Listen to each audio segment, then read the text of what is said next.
空调只有这个外机，内机坏掉了或没有，怎样判断这个压缩机是好的是坏的？也就是说，判断这个外机有问题没问题。今天给大家分享一下，你比如这是一台 LG 的，是不是？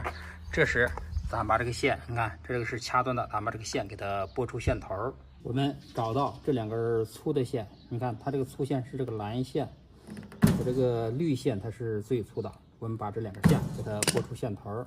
这两根细的，我们暂时不用管它。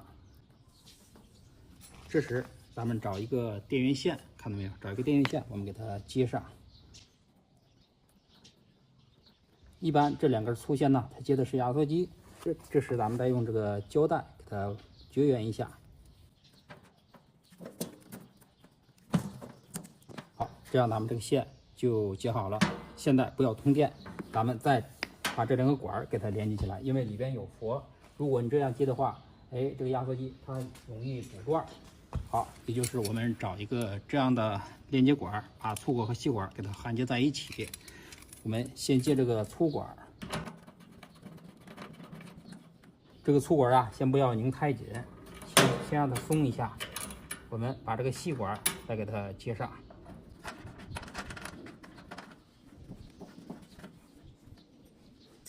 接好了之后，我们先把这个细管给它上紧，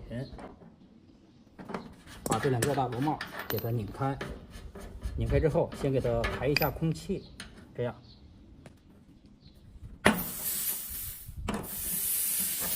我们把这个大的螺帽给它拧紧。好，这时咱把两个阀门全部给它打开。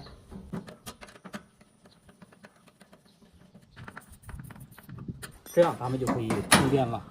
把这端插上电源，看这个压缩机转不转。你看，现在这个压缩机正在运转。我摸一下这个细管，你看这个细管哇凉哇凉的。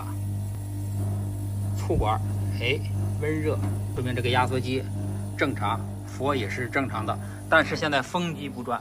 如果要想试风机的话，我们需要把这个盖给它打开。看到没有？打开之后，我们把这根线给它接在黑线上，这是这个风机。风机我们就不用说了，只要这个压缩机正常，你看，那么一会儿这管就接霜了，是不是？压缩机正常，制冷机正常，证明这套外机就是好的。你学会了吗？